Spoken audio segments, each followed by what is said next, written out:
नमस्कार साथियों, हम बात कर रहे थे नई शिक्षा नीति 2020 की। नई शिक्षा नीति 2020 में जो परिवर्तन हुए हैं उन परिवर्तनों पर हम विस्तार से बात कर रहे थे। इसी संदर्भ में आज हम बात करेंगे नई शिक्षा नीति की 4 स्टेजेस की, जिसके अंतर्गत फर्स्ट स्टेज आती है फाउंडेशन स्टेज।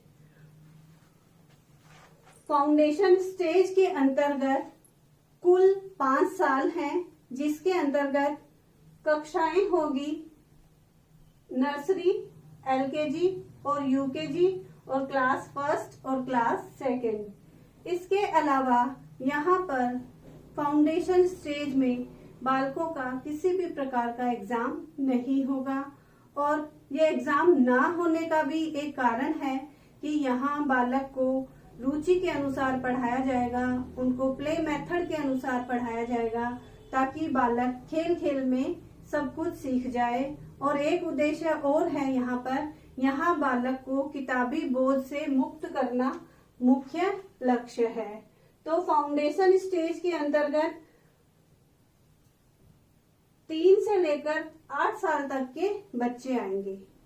अब हम बात करेंगे प्रिपरेटरी स्टेज की। प्रिपरेटरी स्टेज के अंतर्गत कक्षा 3, कक्षा 4 और कक्षा 5 होगी और इसमें 8 से लेकर 11 साल तक के बच्चे इसमें सम्मिलित होंगे। और यहाँ आकर कक्षा 3 से बालक के एग्जाम स्टार्ट हो जाएंगे।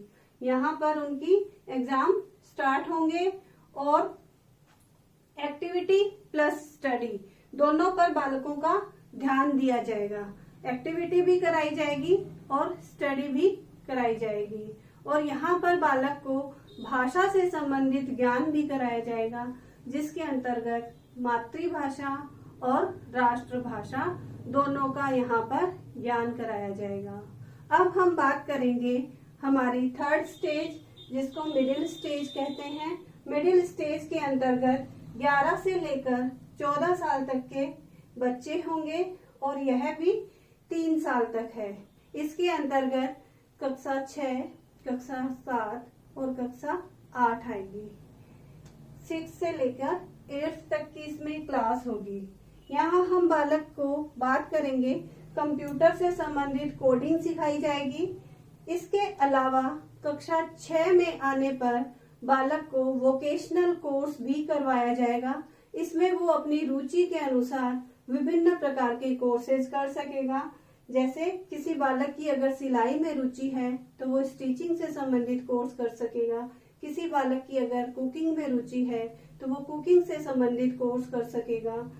किसी बालक की अगर गार्डनिंग में रुचि है तो वो बागवानी से संबंधित कोर्स कर सकेगा।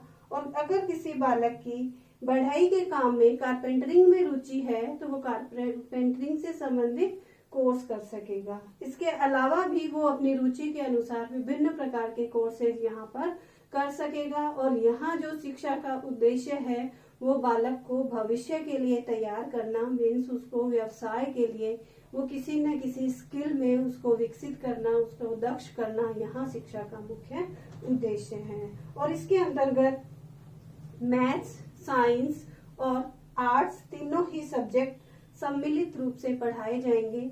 सभी को एकीकृत करके यहाँ पर पढ़ाया जाएगा। आगे हम बात करेंगे सेकेंडरी स्टेज की, जो कि चौथी स्टेज है और यह 4 साल तक की स्टेज है। जैसे हमने पहले भी बात की थी, 10+2 के स्थान पर 5+3+3+4 का जो हमने नया फार्मूले पर बात की थी, उसी में ये 4 कक्षा 9, 10, 11 और 12 इसमें सम्मिलित हैं।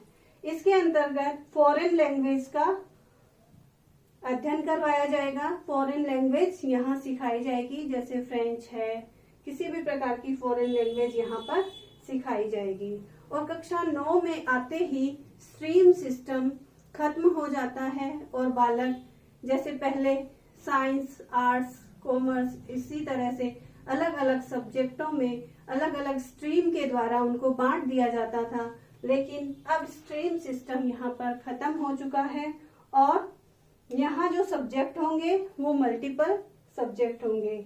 जो भी विषय है वो सम्मिलित रूप से पढ़ाए जाएंगे। फॉर एग्जाम्पल बायोलॉजी का विद्यार्थी आर्ट्स का सब्जेक्ट भी पढ़ सकेगा। यहाँ पर स्ट्रीम सिस्टम बिल्कुल खत्म हो चुकी है और मल्टीपल सब्जेक्ट्स यहाँ पर लागू किए गए हैं। इसके अलावा यहाँ पर क्रिटिकल थिंकिंग यानी आलोचनात्मक चिंतन पर बल दिया गया है। किसी भी विषय वस्तु का बालक क्रिटिकल तरीके से अध्ययन करेगा, आलोचनात्मक तरीके से विषय वस्तु का अध्ययन करेगा। इसके अलावा यहाँ कक्षा 9, 10, 11 और 12 में सेमेस्टर सिस्टम प्रारंभ हो गया है और वर्ष भर में 2 बार परीक्षाएं होगी। अगर मान लो किसी बालक का फर्स्ट सेमेस्टर अच्छा नहीं गया तो वो सेकंड सेमेस्टर में अपने अंकों को बढ़ा सकेगा। इसके अंतर्गत सेमेस्टर सिस्टम ये फायदेमंद है कि सेमेस्टर सिस्टम के द्वारा वर्ष भर में 2 बार एग्जाम लिए जाएंगे। आज के वीडियो में बस इतना ही। आगे हम इसी संदर्भ में आगे बात करेंगे।